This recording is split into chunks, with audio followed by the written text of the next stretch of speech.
Field marshal के rank की अहमियत जानना चाहे। फील्ड मार्शल की जो रैंक है उसकी फौज में अहमियत क्या है? अच्छा, आप सबको बहुत नमस्कार और हमें बुलाने के लिए बहुत बहुत धन्यवाद। मैं जैसा कि सुन रहा था सहगल सर को भी और आपकी बातों को सुन रहा था कि श्री सैयद असीम मुनीर मोहम्मद शाह जी को फील्ड मार्शल का रैंक दिया गया है। अब इसके पीछे दो कारण हैं। इसके पीछे दो कारण, आपको थोड़ा पीछे जाना पड़ेगा। जब ये मुनीर जी, वो इसके पहले वो डीजी इंटेलिजेंस रह चुके हैं, बहुत बड़ी पोस्ट होती है। डीजी आईएसआई थे, वो भी बहुत बड़ी पोस्ट होती है। डीजी आईएसआई, ये सारा जितने आपके टेररिस्ट होते हैं, ये सारी ट्रेनिंग ये उनके थ्रू होती है।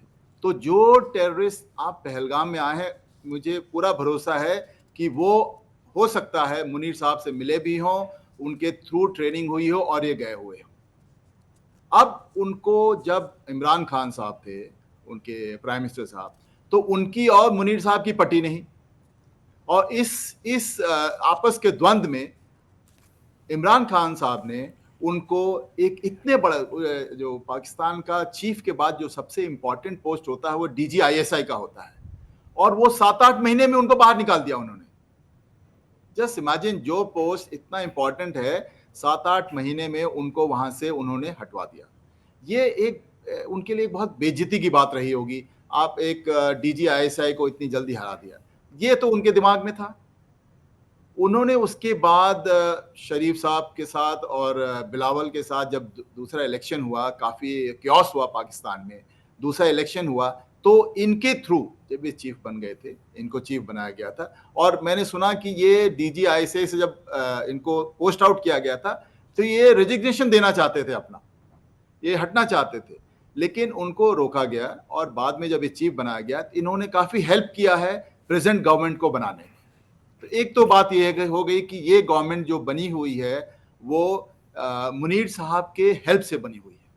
और जैसे हमेशा कहा जाता है, अंग्रेजी में कहावत है कि every country has an army, whereas Pakistan army has a country. मतलब हर देश में एक आर्मी होती है, लेकिन आर्मी के पास पाकिस्तान है।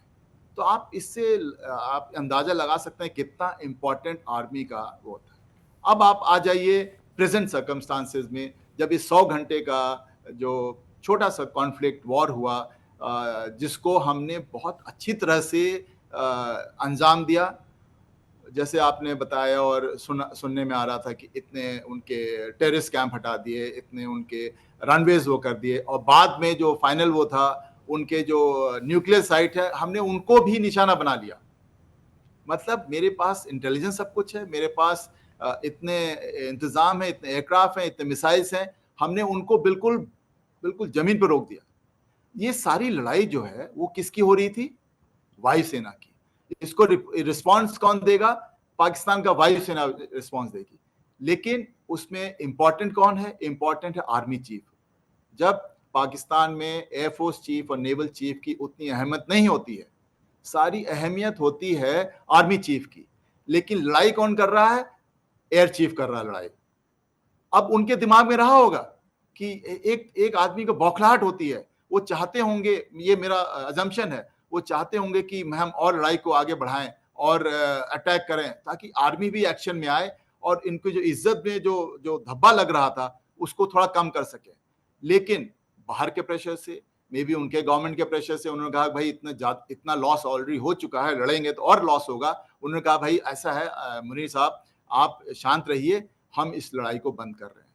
लेकिन आप चीफ की, उन आर्मी चीफ की पोजीशन में रह के देखिए, उनको कितना धक्का लगा होगा, उनको एक बेइज्जती टाइप की लगी होगी कि हम हार रहे और हमारी आर्मी ने कुछ किया नहीं। उनको शांत रखने के लिए, उनको खुश रखने के लिए उन्होंने कहा अच्छा भाई इनको कैसे खुश किया जाए, और उनकी सेना का मनोबल, ये भी बड़ा जरूरी होता है कि सेना का मनोबल अच्छा हो। उन्होंने कहा ठीक है, आपके चीफ ने लड़ाई बहुत अच्छी किया है, परसेप्शन मैनेजमेंट जिसको कहते हैं, बहुत अच्छा लड़ाई किया, उसका परसेप्शन मैनेजमेंट ठीक करने के लिए उन्होंने कहा ठीक है, आपके चीफ को हम फील्ड मार्शल बना रहे हैं।